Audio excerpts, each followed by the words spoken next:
amazing.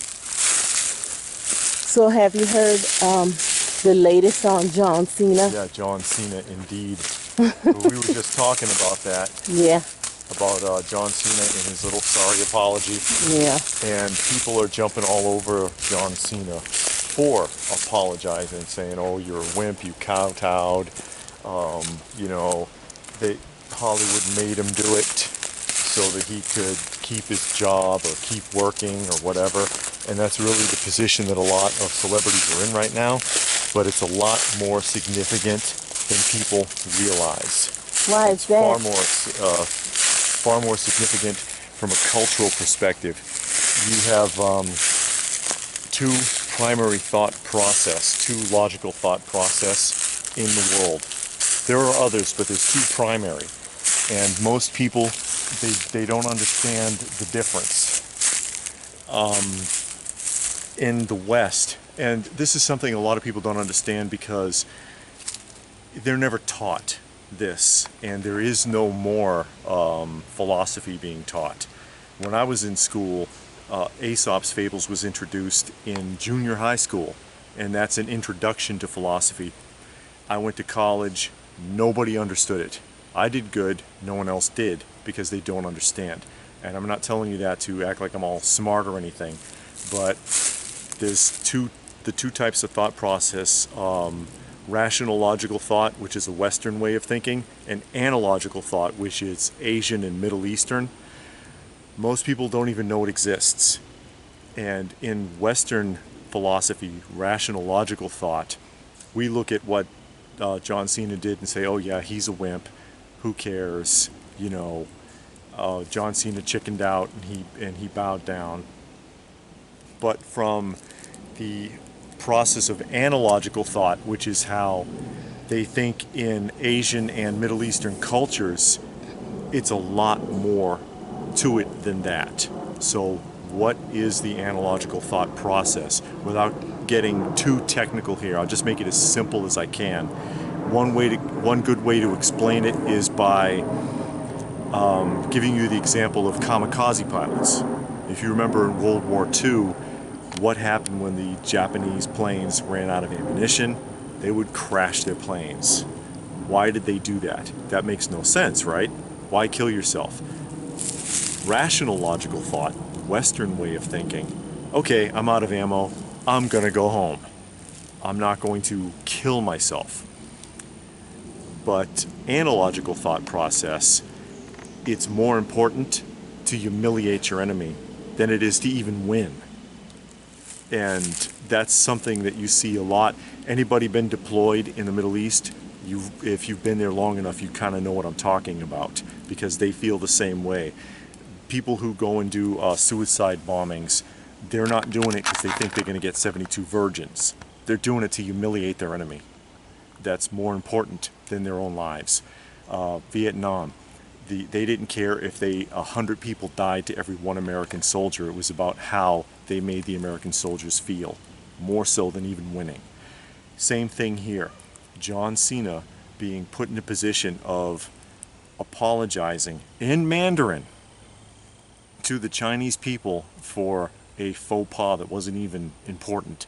He mentioned that Taiwan was a country. Who cares? The Chinese people don't care either. But the Chinese government saw an opportunity to not just humiliate John Cena, but all Americans, all Western culture, because John Cena is a Western figurehead. This is a guy who, he kind of represents America and Western culture because of his big celebrity status, right? So to make him kowtow, to make him crawl like that, is making all Americans crawl, is making all Westerners crawl. And that's how the Asian mindset is going to view it. They're going to say, "Oh wow, this John Cena represents America, and look at him crawl to our government over something so minor. How weak they all are, how pathetic." That's what he's done.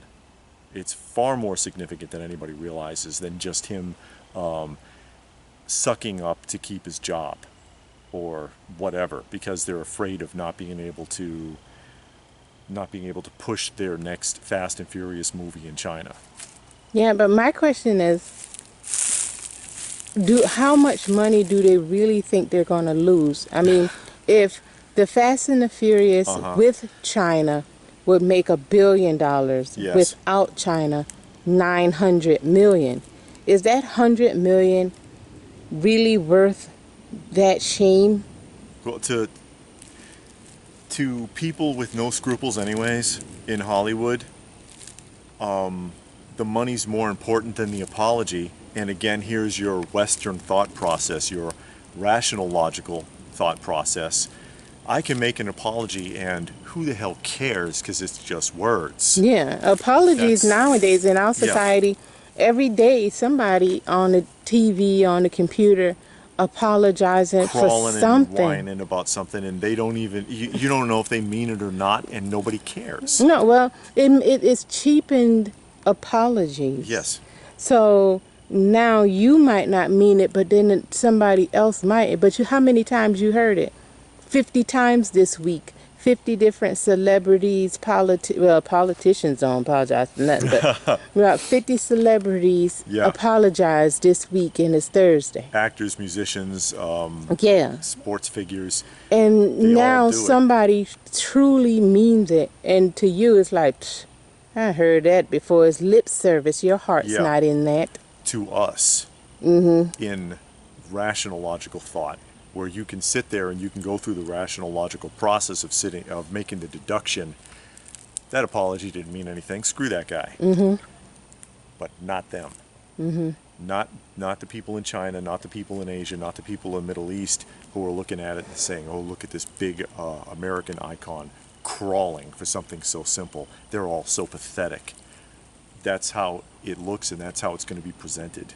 It also, for me, it shows he has no, or per people, not just John Cena, but people that are quick to apologize. One, you don't have any backbone to stand up for what you believe in. God forbid you did. Anybody. And then, two, you have no shame. Yeah. I mean, you can't say, I'm not doing that. I'm not going to put myself down like that to these guys for what? You know, it's like... Show that you have some balls somewhere. Yeah. And if you said something and you truly believe it, stand up for it. You know, now if your mind has changed, your thought pattern has changed, then you said, okay, yes, I did say that, 20 years ago, I had a different mindset, a different thought. And that could be demonstrated anyways. Through your actions. Yeah, it doesn't matter what you say, it matters what you do and how you represent yourself. Well, not in society today. They want to hang on a lot of lip service. Every word, every tweet, every post, and every picture, and not actually what you do, because those same people, they apologize and do all that, but they still doing the same thing. So it's like...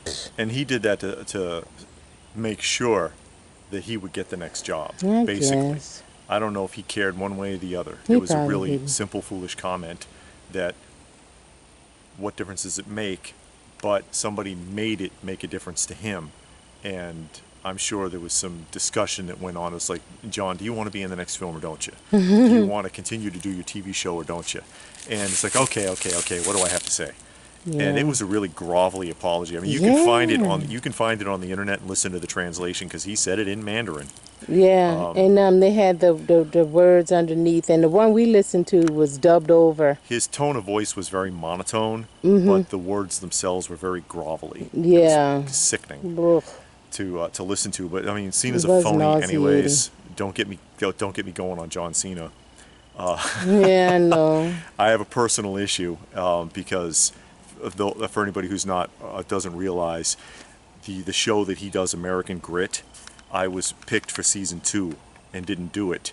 My impression of it was, okay, I can tolerate the show if we're going to really do obstacle courses and stuff. Like they did on season 1. On season 1, I like that sort of thing. It's like, I can deal with a little bit of BS drama to run the obstacle courses and do the competition. Season 2, everything was totally scripted, including whatever their activities were, 100%. It was completely fake. And I was like, oh, that's sickening. I really didn't want anything to do with it. But he figureheads that. Yeah. He's the host of that show. He knows it's fake. And so I've got a little bit of that animosity in me towards that whole thing. I don't want to be a phony. Yeah, but he comes from a world Wrestling, of fakeness. yeah. Because, I mean, I'm not knocking wrestling because I Sure. love the classic wrestling. Yeah. And it's Anything all before 1995. right, and it's all scripted, and Yeah. it's fake. It used to be entertaining. Now it's just a raunchy mess. So he comes from that, and that's what he's about. So Yeah. it's not surprising that's what his show would be about. But the first season was pretty decent. They made it look. I mean, you knew it was some scripting going, but they Yeah. made it. But they It was were so running the toned. courses. Yeah. The second season, we watched half of it. They wasn't running no courses. At least they didn't show it. They showed the groups getting together and fooling around. Yeah, and being raunchy and Yeah. a lot of vulgar language and whatever. And couldn't see myself doing that. But anyways, I mean, that back to the point. His making that public apology and bowing down to China over something so simple, it doesn't just humiliate John Cena, it humiliates all of Western society, including the United States. Yeah. And this is the part that everybody has missed, and it's far more significant than most realize. And if he did it, they'll get others to do it. They'll just continue to humiliate us in their eyes. And at some point in the future, if they ever decide to make a major move against us, their people will be behind it because they'll see us all as terribly weak. And that's a problem.